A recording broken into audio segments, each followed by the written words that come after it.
Hello, listeners. This is Jesse. And this is Greg. And you're listening to Spoilers Are Good Actually, a podcast where we revisit some of our old favorite shows and talk about how knowing the ending affects our experience the second time through. Today we're watching Avatar: The Last Airbender, Book 2, Chapter 8, The Chase. The way this podcast works is we start off with a non-spoiler section. It's in this section we discuss everything in the show leading up to the current episode, Book 2, Chapter 8, The Chase. And we will talk about anything that we have seen in that little section of episodes. After that, we move on to the spoiler section, where we will assume you've watched all of Avatar: The Last Airbender, and maybe even Legend of Korra, and maybe even read some of the comics, or looked at the wiki, or read a book or something that's related to Avatar: The Last Airbender.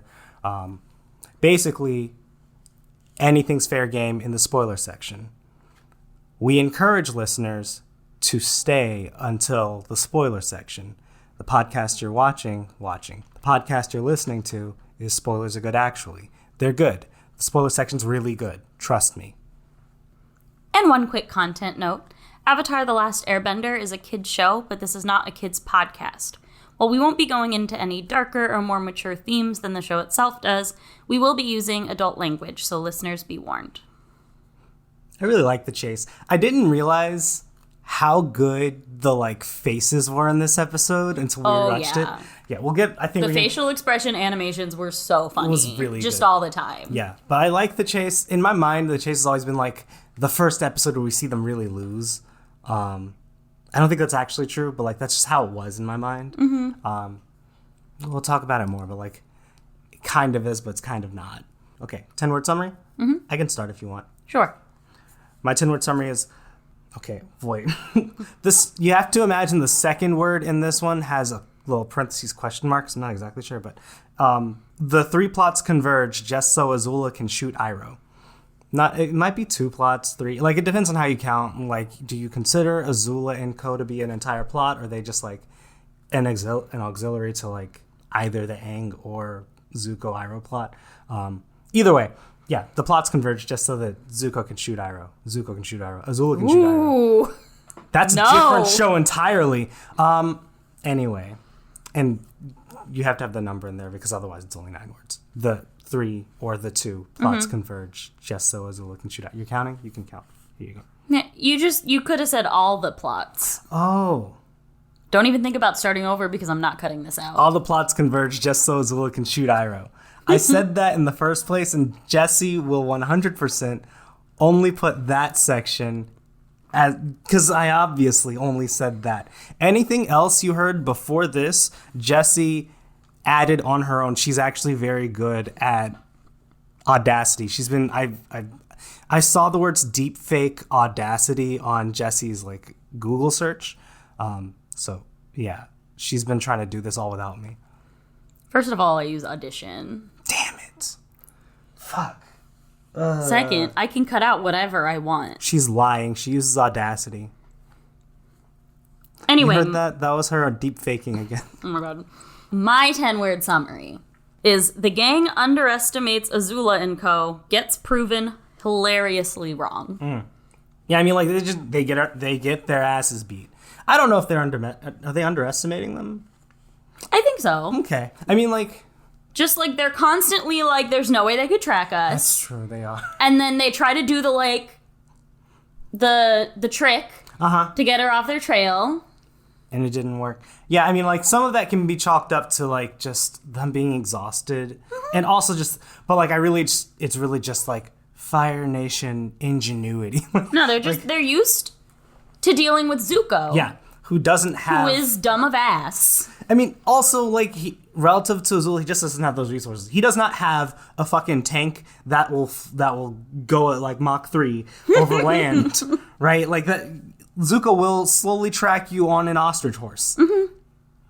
But somehow kept up with Azula this episode. He kept up is interesting. He caught up eventually.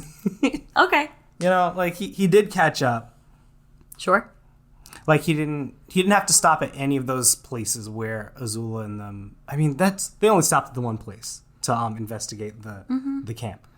It was also 48 hours. Yeah. So he had to sleep somehow. No, he didn't. He is apparently the gang is the only group of people that need sleep. Mm-hmm. I mean, I imagine Azula and them were definitely sleeping in some cush-ass beds that were in that tank. Oh, yeah. Yeah. Lap of luxury. The tank was like 3 cars long. It was almost a train. Mm-hmm. So I'm sure one of those was sleeping quarters. Yeah. I think I really, really loved the fight scenes in this episode, especially the last one. Oh, yeah. That, to me, is, like, top 5 in the show. I really love that fight scene. It was really It's so fun. I loved it for, like, all of the, like, really cool interactions you see, right? Mm-hmm. But I also loved it because it so clearly exemplified the, like, personalities of, like, you know, the main 3 people in the extended fight, right? Mm-hmm. Like, we see, first of all, like, Azula and Aang are getting ready to face off, and then Zuko's like, you can't fucking leave me out of this. You're not leaving me out. I will fight both of you at once. And, like, I respect you, Zuko, but you are outmatched here. Like, you're... Oh, my boy. But then, like, you know, you got that really tense standoff, and it's like, who's going to move first? But if you know these characters, like, their personalities, you know who's going to strike first. It's going to be Azula. Like, she is the most aggressive out of the 3 of them. Yeah. No? I don't know. I mean, I kind of would go for Zuko. Just because Azula is more calculating. So it would seem likely to me that Zuko's going to, like, get impatient. Okay. No, I mean, like, I thought... But... This might literally just be me taking my knowledge of the show and just knowing that, like, Azula is an aggressive fighter. Mm-hmm. And just, like, pulling it into this episode. But, like, you know, it shows that in a fight, she is aggressive. Yeah. She will initiate battles because she can, because she's that good. Mm-hmm. First thing that Aang tries to do is run away. Mm-hmm. First thing that Azula does is stop him. Like, and then my absolute favorite scene in any of the fight scenes in the show, period. Hell yeah. Best like 10 seconds. It really does just, like, show all of them as, like, this is who we are as people. There's, like, Aang is being chased by Azula, who's being chased by Zuko, and they go into, like, this building, and when they show the building, they show Aang being the trickster he is, floating on his spinny ball, because the building is hollowed out, and they're on the 2nd floor, and Azula very nearly trips and falls, but she, like, does, like, this awesome-ass split, and, like, saves herself on the edge of the, like, floorboards or whatever. So we've got the scene where Aang is being chased by Azula, who's being chased by Zuko. And then Aang uses his, like... He's being the trickster that he is and uses his, like, little airball thing to, like, float in the middle of the building. Because the building's hollowed out and they're on the 2nd floor. And if he's not doing that, then he's going to fall. So Azula runs nearly full speed, realizes what's happening just before it's too late. Does this really cool split. Recovers, saves herself on the edge of the, like, floorboards, and then Zuko runs full speed into nothing, and he falls like a cartoon character down to the 1st floor. Amazing. And it's like that. Yep, yeah, that's correct. That is exactly it is a physical demonstration of the personalities of these 3 individuals. So good. We all, like, it's so good. Like, it is. Like, Zuko doesn't think. You've got a lot of really cool things happening at once. You've got, like... I mean, like, you also see Zuko, like... He is attacking everyone, but he also recognizes that Azula is the bigger threat. Mm-hmm. You know, at the end of the day, he's standing alongside Aang and the group to fight Azula. Azula is holding off everyone. She does not get hit by anybody. She... Like, her friends don't join her in this fight. They get taken out by Appa... MVP, GOAT, the best. We'll talk about him later. Greg, he's a bison. The best. Period. Yeah, no, but because Appa saved the others, Ty Lee and May just aren't around to help Azula, but she doesn't really need it. She ends up getting out of the entire thing by shooting Iroh. Rough but correct. Yeah. I mean, she knows her brother's weaknesses. Yeah. Also, Iroh was the only one that wasn't paying attention at the time, because he had noticed that Toph was with the group. True. Yeah, I mean, like, just an amazing fight scene. I love how it exemplified the personality traits of the individual characters. Yep, and it's fun to watch Katara, Sokka, and Toph come in halfway through. Mm-hmm. And really, like, tip the scales in their favor. Yeah, I mean, Azula was about to fry Aang like a pancake. Yeah. And then Katara got there right in the nick of time. Fry Aang like bacon. Greg, he's a vegetarian. He also is made of meat. Fry Aang like an egg. Because he's bald. his head is egg. There we go. That was weird. That took a few steps. I was confused for a little bit. Yeah. No. And then, like, you know, I also want to go back to that scene where Azula deduced that Aang was trying to give them the slip. That was really cool how we not only did, like, Azula just, like, immediately figure it out, but, like, they showed all of the bits, all the things that she noticed. Mm-hmm. And they also showed them in the scene before when they, like, set it up. Yeah. Like, you know, they did show Appa getting bathed. They showed that, like, Appa, like, kind of flew, but because he was tired, he hit the top of a tree. And they showed Azula looking at each and every one of those things. And, you know, like, you didn't need anything beyond that. You're like, okay, well, they're trying to set up a diversion.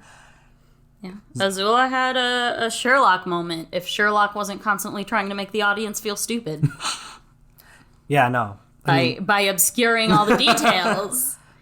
God. Yeah. To make Sherlock look like a genius. You think Zuko would have figured that out? No. No.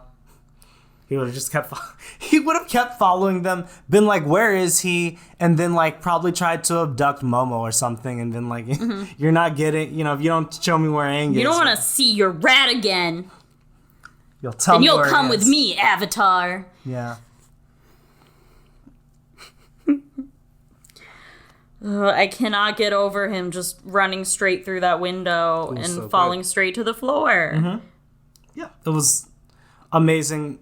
If you are not watching this along with us, go back and watch that fight scene again. It's really good. It's near the end of the episode. It's just a really good scene. Just like you don't normally see like a 3-way fight in this show. Mm-hmm. No, it's really fun. Mm-hmm. Well, until Iroh gets shot. Then it's sad. Scary, yeah. Shout out to an S-tier Dante Bosco acting moment when he just gives us full angst. No holds barred, as dramatic as physically possible. And it's just one word. Woo! Yeah. Exactly. Amazing. Perfect. Mm-hmm. King. It's definitely like the line that I remember the most. All hail. King Dante? King Dante. King Bosco? Bosco, Bear King. Dante, Jake Long. I really like that episode. I really like that scene. I love that performance. Sorry. I love you too, but you're pushing it. She's upset because usually she's the one that threatens to divorce me. You're supposed to laugh at my jokes. They're hilarious. I'm funny. You are. Iroh and Toph. That's a segue. Yeah. It was just so cool. I liked the fact that because Toph has never met Zuko or Iroh, she has basically a blank slate with both of them.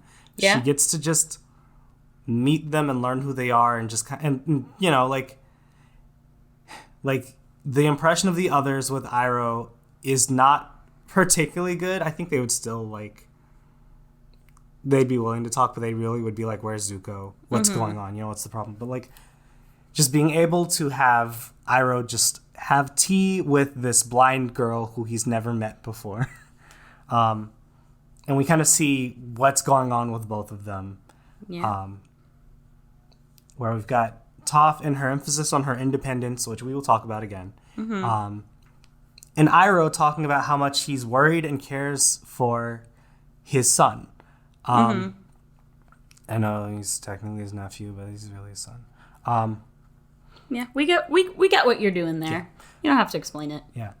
I think a big thing about this scene that like struck me was how much Iroh talked about like himself and his own things relative to like normally when someone has a conversation with Iroh, you expect Iroh to be the one listening and just letting them talk about their things. And you know, they do, like she does talk, like Toph does talk about the things that bother her, but we also get a good at least half of their like conversation is Iroh talking about his concerns and his issues. And like, you know, it's just him worrying about Zuko, who he's been tracking, which by the way, I didn't pick up on until this watching. Like I didn't, right? Like it didn't occur to me that he literally says he has been watching and following and tracking Zuko until like this time. Yeah. That definitely was a like little thing in the back of my head, like, wow, what a coincidence that Iroh and Zuko found each other. It was not a coincidence. Not at all. Iroh has been following Zuko this whole time, which makes sense. I'll be there if he needs me. And then at the end of it, like, you know, Toph's like, you should tell your nephew that you need him too. Very sweet. So sweet. Very good. And I loved seeing just this development of this like very innocent, very good relationship between these two.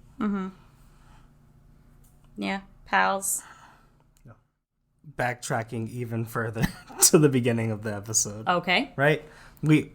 Toph only left because she has been in conflict with the gang for all this time, right? Like, God, I'm fully with Katara in this episode. Toph makes me so angry. I mean, I'm with Katara at first. It just... Something that gets to me specifically, and I just feel like I'm extra sensitive to this pissing me off, is when people pretend that they don't fucking understand what you're saying or what you want. Mm-hmm. When Katara is clearly trying to get Toph to help. Mm-hmm. And Toph just... She's saying she feigns ignorance... and ignores that and is just like, well, I carried my own thing. Like, I'm fine. I'm pulling my own weight. And she doesn't... Like, she pretends that she doesn't know what Katara wants from her. Yeah. Constantly. Mm-hmm. And that just makes me so angry. Because it's so obvious, usually, when someone is genuinely not understanding versus someone just acting like they don't to be... fucking defiant. Yeah. And that just gets under my skin. Maybe it's because I'm in the part of Gilmore Girls where we're meeting fucking Logan, and Logan is like that. It could also just be because you are Katara. Well, I wouldn't say that. That's a bit much. She's embarrassed. I've complimented her too much. Yeah, like her method of kind of addressing the conflict is not to like honestly respond by saying like, I don't think I should help because I think that each and every individual person should do their own, like should carry their own weight, to use her words, right? Like Toph's standpoint is that like, we are all individuals that happen to be traveling together. Each of us should take our own things and set ourselves up. I've brought as little as I can. I don't have much that I need to carry with me. I don't need to help you guys because I don't need any of the things that you guys are taking with you. Has the nerve to say I don't need a fire. Man. I'm sitting here just like, it's really hard for me to not think about like millionaires and shit who like act like they did not get to where they were through the contributions of literally the society that they refused to contribute to. Like that's just where my mind goes. Oh my god. Well, she's rich. Damn. Oh no. Oh no. Damn. We have to eat Toph. We have to eat early Toph, but not late Toph. Spoilers. Yeah, we got spoiler section to discuss other reasons. For late Toph. Oh no. So join us in the spoiler section to find out if Toph has to go to the guillotine. And then we'll talk about who we're sending to send her there. Anyway. Oh, Lord. Socialism is good, actually. Oh, one small thing. Mm-hmm. I thought it was fun to continue on with some of the Western themes by having this weird fucking ghost town.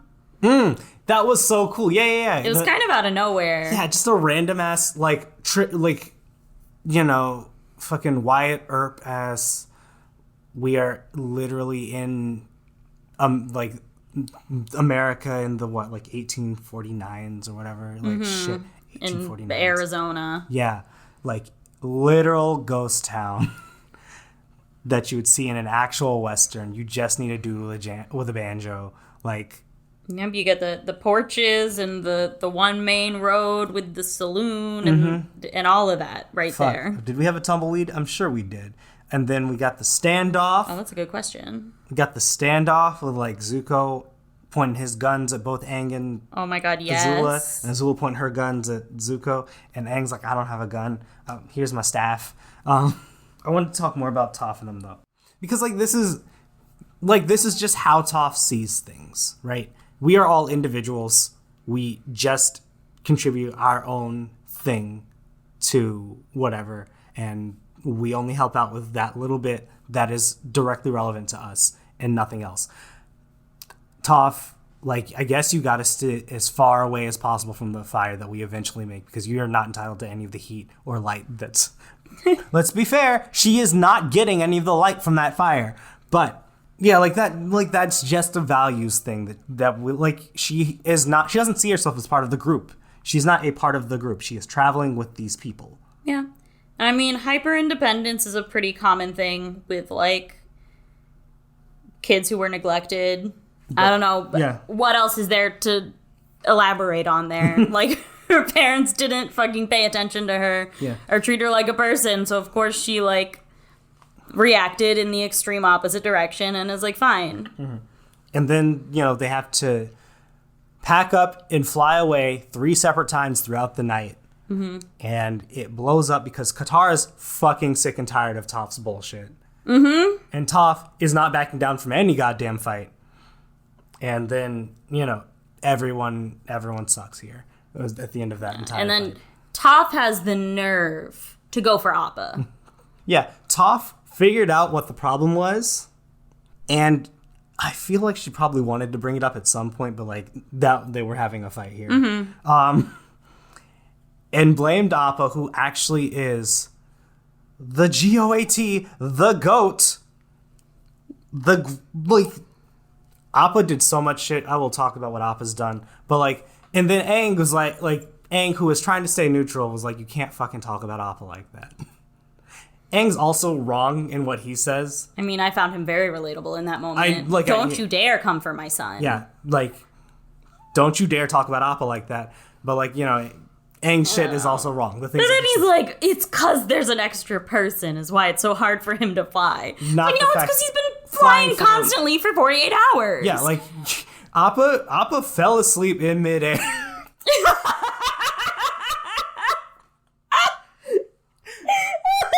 I forgot about that scene. The funniest, most horrifying. Oh my god! One of the funniest, most horrifying moments I've ever seen. He falls like a fucking rock. Oh, poor baby. And he wakes up. And so I have also woken up in midair, but I've never had the ability to stop myself. We had bunk beds. Fall out of beds a lot? We had bunk beds. And I had the top bunk because I was the oldest. Uh-huh. And I rolled around. And that's the entire story. You know the beginning and ending of it. Yep. It was just a really funny scene. Oh my god, hilarious. But also very scary. Yeah. Aang's wrong. That's the reason why Appa's having a hard time is because he's being, it's one thing to be like, you go to sleep for like an hour and now you gotta wake up and go, right? You gotta go to sleep for an hour and you gotta wake up and go. Now imagine, instead of waking up and going, like, driving your car or something like that, you're like running or some shit like that. I don't know how hard it is for Appa to fly, but like, you're doing an actual thing to move. I mean, they're probably trying to make him fly relatively fast too, because they're trying to get away. Yeah. It's not leisurely flight. So, and the entire thing is just because he's shedding. They gotta bathe the boy. And Toph figured it out. Toph figured it. Very relatable. God, Chewie sheds enough for us to make a small bunny, a medium-sized bunny with the fur that we have. A large bunny with the fur that we. Like, I think you could make another Chewie out of it sometimes. With the fur that also, we collect, and Jesse just leaves it on the carpet. Clumps. I pull out the clumps. Clumps, such a good word. Not wads, not bundles, not bunches. Clumps. Tylee was all of us in that moment.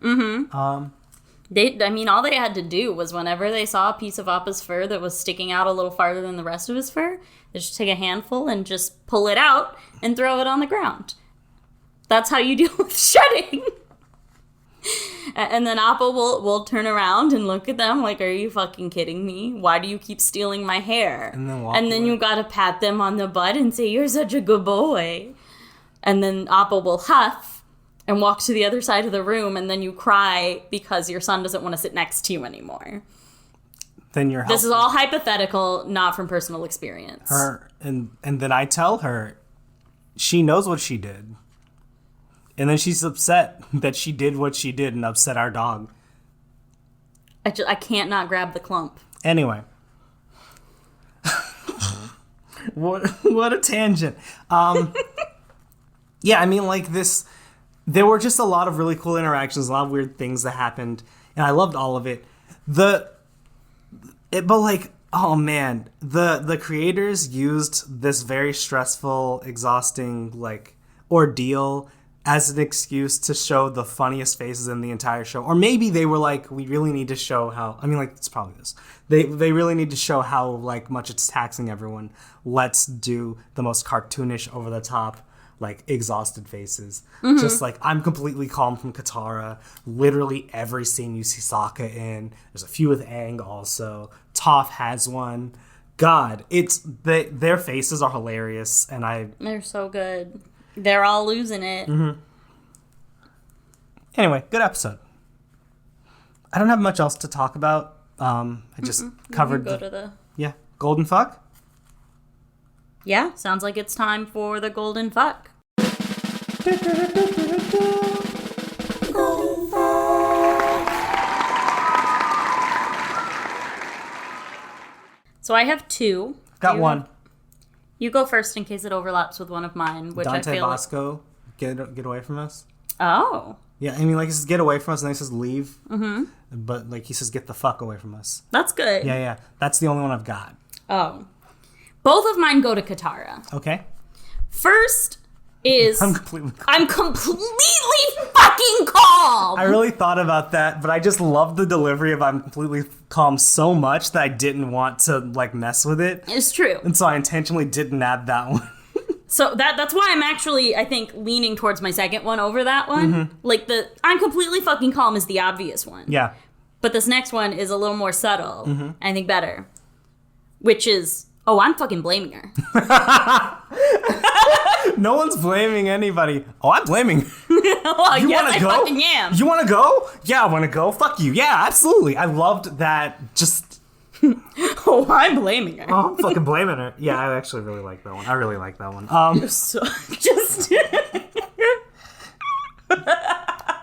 If you don't remember or didn't watch, this is the scene where Katara and Toph are about to really go at it. Aang is trying to, like, calm everyone down and de-escalate. And he's like, no one's blaming shit like, anyone. nobody is blaming you. And Toph's like, I'm blaming her. Yeah, like Katara literally says, I'm blaming her. Yeah, like, don't fucking speak for me, Aang. Aang.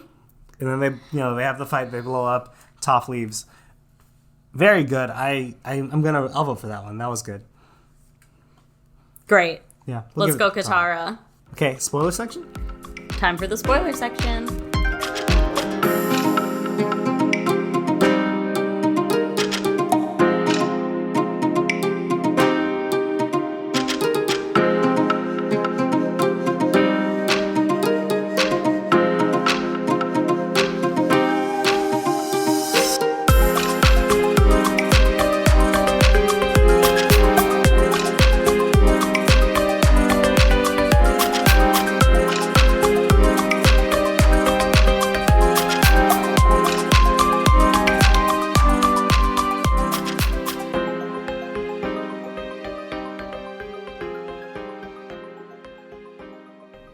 something where I was like, spoiler section.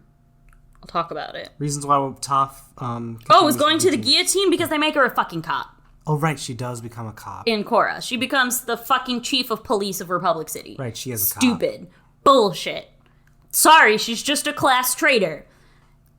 This is why we don't appreciate the things that the fucking post-canon does to these characters. Yeah. Like, how could you do that to Toph? I mean, because in their minds, they're probably like, oh, it's growth. Yeah, like there are very clear thematic elements to Toph, the person who actively breaks rules and, has the reaction she does to authority, becoming an authority figure. And in a vacuum, it's not necessarily a bad thing. But we in America don't like the cops for good reasons. Mm-hmm. So. And it's not like the Republic City Police are any fucking better. Right. The Republic City Police are not good. No. They're an elite team of fucking metal benders. Yeah. When the city is, like, struggling with the class conflict between benders and non-benders. Yeah. No, you're right. That's absolutely correct. And so that was it. Yeah. I was about to say that, and then I was like, no spoilers. Yeah. Spoilers. That's not really relevant to this episode, so we don't need to get into it too much, but God. Yeah, Bright's gonna catch these hands. Probably literally, because I'm not very strong at punching. They're just gonna catch him and be like, what the fuck are you doing? I'm sorry, I keep interrupting you. I'll let you talk now. No, it's fine. I'm just sitting here like, if I was there, I don't know what I would do, because I'd also kind of want to throw hands, but I also just like, I wouldn't be like, it's okay. Just apologize for that. Listen, all publicity is good publicity. Listen, I'm not sorry that she tried to swing at you. I am sorry that we haven't worked on throwing a proper punch before we got to this point. That's true. That is embarrassing. Greg, we gotta start training for the day that you meet Bright. Because I'm just like, let me get him. That's for Tom. That's for Katara. That's for where happened to Sokka. That's for making, what's her name? That's for making Asami a war criminal, right? A weapons dealer, an arms dealer is what I was going to say, but like... Definitely war criminal also. I think one of the big things that comes... I mean, first of all, we get Zuko and Toph. Zuko and Iroh together again. Very important moving forward. Love it. Cool. Great. They're going to do the lightning redirection soon. Yeah. Hell yeah. But I really like... I like knowing that Iroh and Toph is going to come up again in a very real important way. Yes. And like even in this episode, they recognized each other. Yeah. It was very obvious with Iroh, and then they gave us a nice shot of Toph's feet to implicate that she's aware that she was recognizing him through her feet. Mm-hmm. It's just really cool. It is a friendship that I can certainly get behind. I love it. Mm-hmm. I feel like I wrote the words Azula meets Aang formally, because that's what it feels like. It feels like now is when, even though they met in Omashu, it feels like now they're actual rivals and shit. They're yeah, but that's not actually true, but that's what it feels like to me. Yeah, I mean this episode was kind of a transition from Zuko being the main antagonist to Azula being the main antagonist. When you see all of your allies plus your former enemies versus one person, it's really establishing something, right? They're not subtle about the dynamic that we'll have from here on out, right? With some backsteps. What? Zuko, catacombs. Oh yeah, okay. Yeah. We almost had it from here on out. Right. I was thinking that you were thinking about the gang versus Azula. I mean, I was thinking about even when Zuko's not a part of the gang, he's still against Azula. Yeah. Right? Up until, you're right, the catacombs where he joins her and he's at least, he's with her for half of season 4. Season 3, what the fuck? There's no season 4 in Avatar. Anyway. Yeah, I mean this is kind of them also very clearly showing like kind of the main central like we're emphasizing Toph's like character arc and whatever here. Yeah. You know, Toph is about her independence and her inability to relate, I guess. Rely on others. I mean, rely on others, yes, but she doesn't see herself as part of a group yet, and like she has a hard time with that. She has a hard time of like belonging. Yeah, like again, as of the beginning of this episode, she was like, "I am traveling with these people, not we are traveling together." Yeah. Right? She sees each and every person as an individual separate from the others. Maybe those others together, but I am not a part of that group. We are not together in any real sense, except for the fact that we're traveling in the same direction. And I agreed to teach this one guy. Fuck it, whatever. Yeah, I mean, like, we're going to see more of that. We're going to keep seeing more of that. We talked a lot about it last episode, so I don't want to harp on it too much. But, you know, it's also, I think it's correct for the first episode after we get Toph to be us seeing how she kind of learns to integrate herself within the group. Yeah. We also see that with Zuko when he joins the group, except for Zuko needs several episodes of that, which is correct given the history of conflict we've had with him previously. Yep. Absolutely. Yeah. Yeah, you're right. There's no conflict moving forward with Toph, but like it's much more minimal. Yeah, like, you know, they're different people. They have different personalities, and like, you know, even the very first scene when Katara's like, "I'm so glad we've got another girl here, so I don't have to deal with you guys being gross." And Toph comes out with her hairy pits, like, just showing that like Toph is not who the group expect. You know, like she's not the person that each individual person on the group expects her to be. Yeah. She is her own person. She's a different person. She's got different values. And, you know, she also has to change a bit of herself to kind of work well with the group. It's change a bit of herself, meaning grow. Right? She needs to grow. They all need to grow, and they all need to grow in different ways, and they do it by bouncing off of each other and experiencing hardship together. Speaking of hardship, we're going to see the loss of the goat soon. Don't remind me. And I think that's another big thing that came up in this episode, how very important Appa was. Like, yeah. Right? Like, Appa saved everyone several times, but I think most directly when he won the fight with Ty Lee and May for... Sokka and Katara were fucked. They completely lost. Also... And then Appa just flopped him right into the river. Yeah, and like, I think they did that intentionally. Like, we're going to lose Appa in a few episodes. And we need to, like, show how big, like, you know, more than just, like, we lost our car. Oh, dude, where's my Appa? Dude, where's my Appa? Oh, no. You got to write that one down. But I can't use it for this one. Oh, right, you're right. I'm writing it down so we don't forget it. You're right. But that's way too spoilery. Yeah, you're right. Completely forgot. But no, more than just losing a method of transportation, they're losing a very valuable member of their group. Yeah. We emphasized both, like, Aang's attachment to Appa. Like, him getting defensive of Appa seemed almost like, I don't know, a little overdone. Like, he was also tired, but he got real mean real fast. And also, like... You know, she was pointing out a valid explanation. She did it in a way that was straight up blaming Appa. Like, it's like it's his, like... You know, in a cause and effect, like, scenario, it is his fault, but, like, you know, the entire situation is more nuanced than that. What is that? He has fucking proximate cause. Yeah, it's proximate cause, but no, hold on. Actual but not proximate cause? Yeah. He has actual but not proximate cause. Yeah.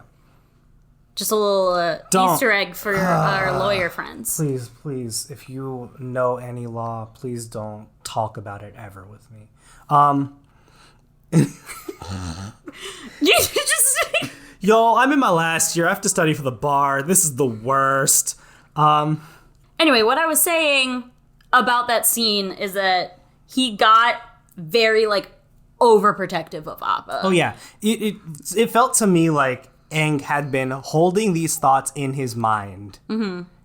Like I feel like he was agreeing with Katara in his mind the entire time, and he didn't want to get involved because he knew that was just like not doing anything. He was like, talk about it once we get a good night of sleep. And then talked about Appa, and he was like, no, fuck that. Absolutely not. Mm-hmm. You can't talk about Appa. He saved your life several times. Yeah, and I think that without spoilers, it's kind of like, I don't know, kind of jarring. It felt in character but out of character to me. That level of meanness and anger from Aang isn't normal. Mm-hmm. But I 100% believe he will go off if somebody were to talk shit about Appa, right? Yeah, so that's what I'm saying. This is like one of the first like establishing moments of that dynamic where like being protective of Appa brings out Aang's like nasty side. Yeah. That's definitely it. And, you know, if you did not have the context of the entire series and know that to be like a trait about Aang, I think it does come off as like shocking in this episode. Yeah. But with spoilers. You're we like, get it. We're like, yeah. Yeah, absolutely. Did you see him in the desert? No, you will. While we were talking about that one fight that they had with the Appa had with them, another one of my absolute favorite scenes in the entire fucking show was when Sokka's like, just get to the other side. Just get to the other side of the river. The bells. They get to the other side. Whew, we made it. And the goofy ass lizard things flail their arms. They windmill their arms and legs. They don't even use all four of them. They only need two. There's a real lizard that runs across water like that. Oh, right. No, you're right. I completely forgot about that. But these are like grown ass, huge, giant ass lizard. 100 times the size of the actual tiny ass lizard. And they fly across, and you're like, fuck. Hilarious. So funny. Also, top funny moment is when they're making fun of Zuko's ponytail. And so I was like, yeah, ponytails. And Katara's just like, well, you're one to talk. He gets all defensive. He's like, this is a wolf tail. It's for warriors. Yeah, sure. It'll make sure all the other warriors know you're fun and perky. I loved it. It was good. It's amazing. It was really funny. We need to emasculate Sokka every chance we get. It's very important. It's very important. Right. Because, like, he's being a little toxic. Like, yeah, calm down, Sokka. Just because we call it a ponytail doesn't mean it's not for warriors. Mm-hmm. It's good to poke fun at him for, like, you know, having that attitude. That's what makes it funny. Yeah. I think I want to rewatch that scene. I want to remember exactly the context for it because I think, because like Katara definitely goes like, you're one that's like, that's something to say for somebody who has a ponytail. And in almost the exact same way that Katara was like, you're the one whose bag matches his belt and the other one. Yeah. Yeah. It's the same joke. The exact same joke. Your masculinity is an illusion. You look good, dude. I like the hairstyle enough that I specifically emulated it. Mm-hmm. For months, I was like, when my hair gets the right length, it's going to be Sokka. I'm going to have a Sokka hairstyle. I'm going to do it. And then I did. And it's great. Right now, her hair is a wonderful bluish violet, I guess. Mm-hmm. It's very nice. Oh, thanks. Anyway. You're welcome. I don't know what that has to do with. Just wanted to compliment your hair. Oh, well. I think that's everything I have, though. I don't know how... We've got, like, you know, we talked more about Azula. Azula's Azula. Like, she is I love how like she seems nearly untouchable, unbreakable until near the end. But it feels like season 2 Azula is more a force to be reckoned with than like an individual that whose like faults and flaws we can actually like pick at. Yeah, what flaws? Right? Season 2 Azula doesn't crack I'd or let her break. kill me. Season 3 Azula is different. But like I don't want to talk about that right now. It's just not yet. Yeah, I also felt a little light on the spoiler stuff just because we talked so much about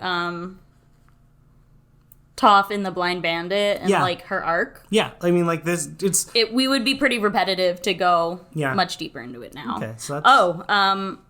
Katara got her nickname.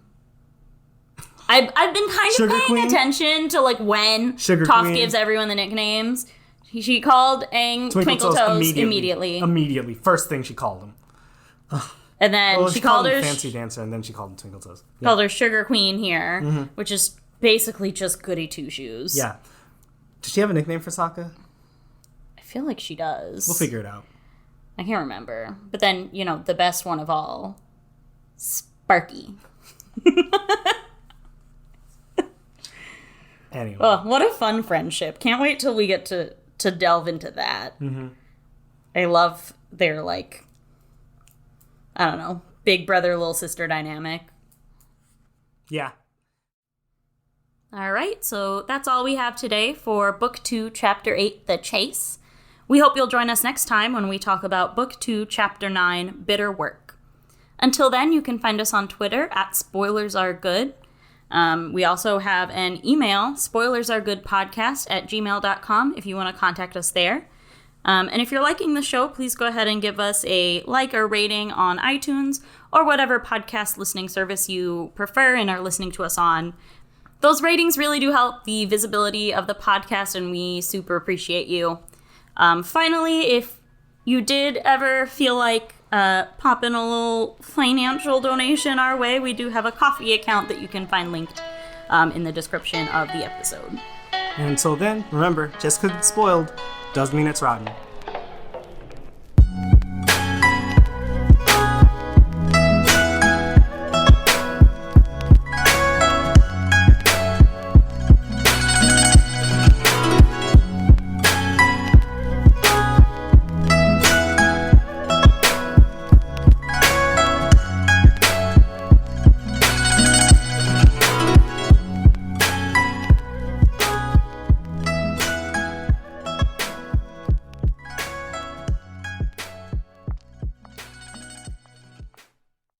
Time for the spoiler section.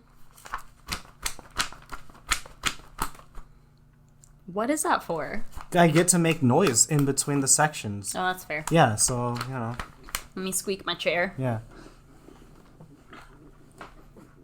Can you hear that? Yeah. Okay. The mic picks up so much. Ah. It's very sensitive, actually. Excellent. You would not believe. Anyway,